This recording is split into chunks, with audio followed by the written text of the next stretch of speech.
दोस्तों, आप सभी ने कभी ना कभी एक कहावत तो सुनी होगी।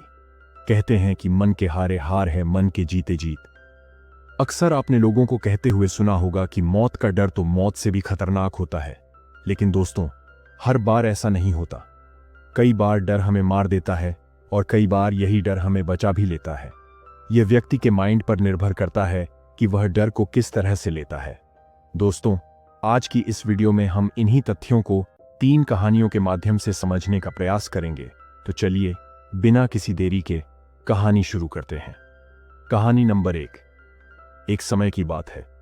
अमेरिका में एक कैदी को फांसी की सजा दी तो डॉक्टरों ने जजों से कहा कि कैदी पर प्रयोग किया जाए, फांसी के बजाय जहर देकर मारा जाए। जज साहब ने सुझाव को मानते हुए ऐसा ही आदेश दिया।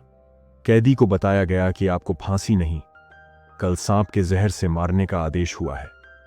रात भर कैदी सांप के जहर के बारे में सोचता रहा। सुबह उसे एक कुर्सी पर बैठाकर उसे एक बड़ा जहरीला सांप दिखाया गया। कैदी उसको देखकर कांप गया। फिर उसके हाथ बांधकर उसकी आंखों पर पट्टी बांध दी गई। इसके बाद उसे सांप से ना डसवाकर उसके जगह सेफ्टी पिन जोर से चुभाई गई। आश्चर्य यह हुआ कि उस सुई को चुभाते ही कुछ देर में ही तड़प तड़प कर उस कैदी की मौत हो गई।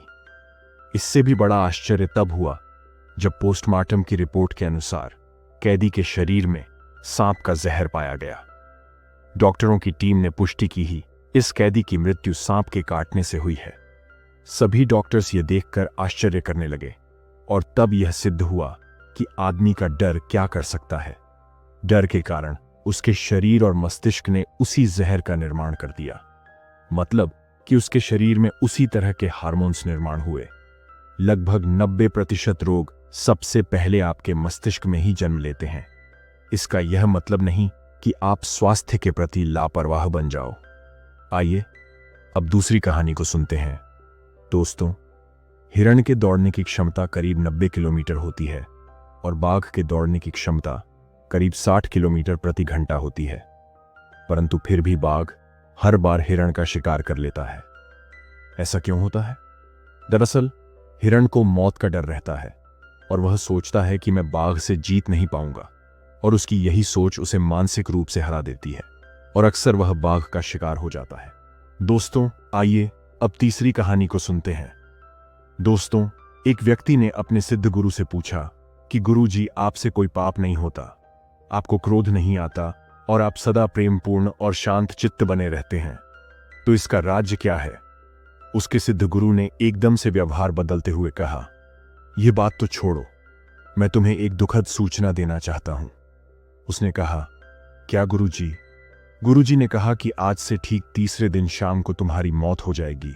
यह सुनकर तो उसके पैरों के नीचे से जमीन हिल गई। वह रोने लगा। गुरुजी ने कहा कि अब तुम देख लो, तुम्हें क्या करना है। वह व्यक्ति वहां से चला गया और फिर उसने जिस जिसका भी दिल दुखाया था उन सभी से माफी मांगी। अपने माता पिता, भाई बहन और बेटा बेटी, पत्नी, सभी से प्यार करने लगा। पहले दिन तो उसका यही कार्य चलता रहा, माफी मांगना और लोगों से प्यार से पेश आना।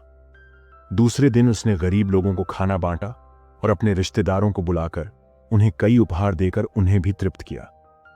तीसरे दिन वह शांति से घर पर रहा और ध्यान एवं भजन करता रहा। अब वह खुश था कि चलो, मैंने लोगों के लिए तो कुछ किया, अपनी गलतियों को सुधार लिया। तीसरे दिन शाम को उसके गुरुजी आए और उससे पूछने लगे कि बताओ, इन 3 दिनों में तुमने कोई गलत कार्य तो नहीं किया, कोई पाप तो नहीं किया, किसी का दिल तो नहीं दुखाया? वह कहने लगा, गुरुजी, आप कैसी बातें करते हैं? मौत सिर पर खड़ी है, तो ऐसे में मैं भला क्या किसी के साथ गलत व्यवहार करूंगा?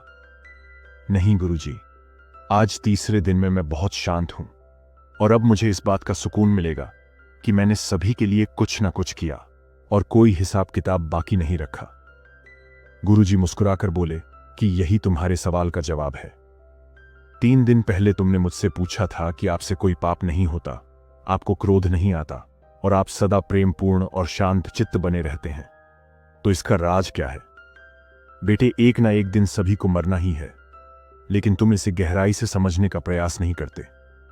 और मैं समझता हूं कि आज जिसे मैं देख रहा हूं, सुन रहा हूं, एक ना एक दिन वे सभी मुझसे दूर चले जाएंगे। इसे बेहतर अनुभव कराने के लिए मैंने तुमसे वो मरने वाली बात कही थी, लेकिन तुम निश्चिंत रहो, अभी तुम मरने वाले नहीं हो। दोस्तों, आशा करता हूं कि आपको इन तीनों कहानियों से कुछ नया सीखने को मिला होगा। प्रिय साथियों, अंत में आपसे निवेदन है कि वीडियो को लाइक, शेयर और चैनल को सब्सक्राइब जरूर से कर लीजिएगा। मैं फिर आपके समक्ष एक नई कहानी के साथ प्रस्तुत हूंगा। तब तक अपना और अपनों का ख्याल रखिए। धन्यवाद।